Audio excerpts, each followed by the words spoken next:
السلام علیکم ورحمۃ اللہ وبرکاتہ۔ محترم عزیزوں اور دوستو، نماز یہ اسلام کی بنیادوں میں سے ایک اہم بنیاد ہے اور بڑی ہی افضل عبادت ہے۔ اس لیے نماز کے مسائل اور اس کے متعلقات کو اچھے سے سیکھنا چاہیے۔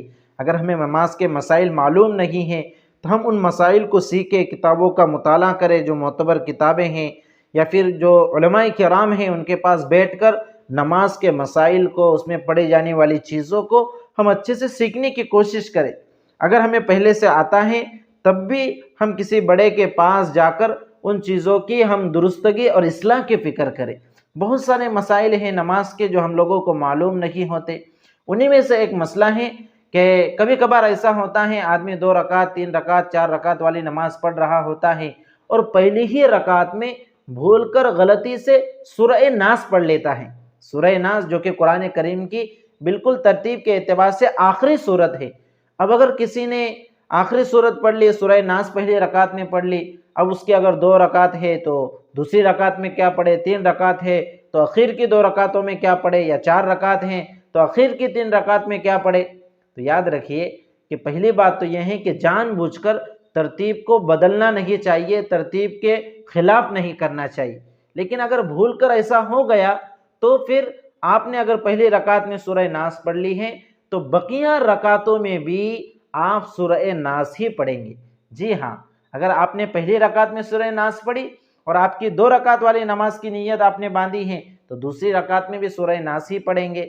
اگر 3 رکعت ہیں تو آخر کی 2 رکعتوں میں آپ سورہ ناس پڑھیں گے، اور اگر 4 رکعت والی نماز کی نیت باندھی ہے تو پھر 4 رکعت والی نماز میں آپ اخیر کی 3 رکعتوں میں سورہ ناس ہی پڑھیں گے، یعنی سورت کو مکرر پڑھیں گے۔ ایسا نہیں کریں گے کہ اگر غلطی سے سورہ ناس پڑھ لی تو اب دوسری رکعت میں سورہ فلق پڑھ رہے ہیں اور تیسری رکعت میں سورہ اخلاص پڑھ رہے ہیں۔ اس لیے کہ اس طرح سے ترتیب کو بدل دینا، ترتیب کے خلاف کرنا، یہ درست نہیں ہے۔ اس سے اچھا یہ ہے کہ ہم سورت کو مکرر پڑھیں، بار بار پڑھیں۔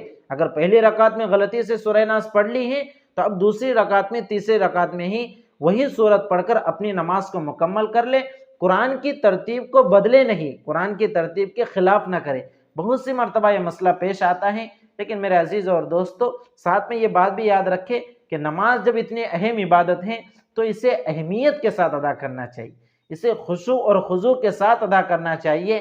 یعنی ہمارا جو ظاہری جسم ہے، یعنی ہمارا جو ظاہری جسم ہے، بدن کے جو ظاہری اعضاء ہیں، یہ بھی ہمارے نماز میں صحیح طور سے حاضر ہوں، اور ہمارا باطن، ہمارا قلب اور دل بھی نماز میں اللہ کی طرف متوجہ ہوں۔ ایسی کیفیت نماز کے اندر ہونی چاہیے۔ آج ہماری نمازوں سے خشوع اور خضوع بالکل ختم ہو چکا ہے۔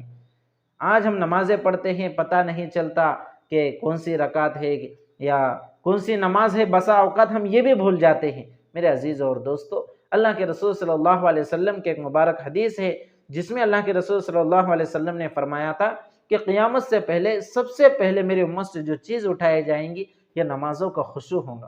اور آج یقیناً یہ چیز امت سے اٹھتی جا رہی ہیں، ختم ہوتی جا رہی ہیں۔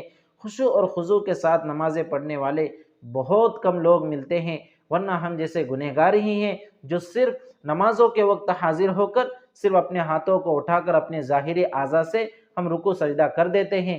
اس لیے میرے عزیزوں اور دوستو، آؤ سب مل کر ایک عہد کریں، سب مل کر یہ نیت اور عزم کریں کہ انشاءاللہ ہم آج سے خشوع اور خضوع کے ساتھ نماز پڑھیں گے، اور پوری کوشش کریں گے کہ نماز کے اندر ہمارے ظاہری اعضاء بھی مکمل طور سے اللہ کی طرف متوجہ ہوں، اور ہمارے باطنی اعضاء یعنی دل اور قلب بھی متوجہ اللہ رب العزت ہی کی طرف رہیں، اور دنیا کی طرف یا دنیا کی کسی چیز کی طرف متوجہ نہ رہیں۔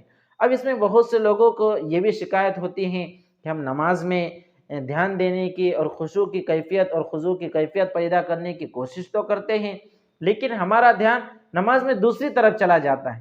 جی ہاں، ایسے بھی بہت سے لوگ ہیں جو کوشش کرتے ہیں نماز خشوع اور خضوع کے ساتھ پڑھنے کی، لیکن پھر وہ دھیان بھٹک جاتا ہے، توجہ ہٹ جاتی ہے، تو پھر وہ پریشان ہو جاتے ہیں، میں کوشش کر رہا ہوں لیکن نماز میں خشوع اور خضوع پیدا نہیں ہو رہا ہے۔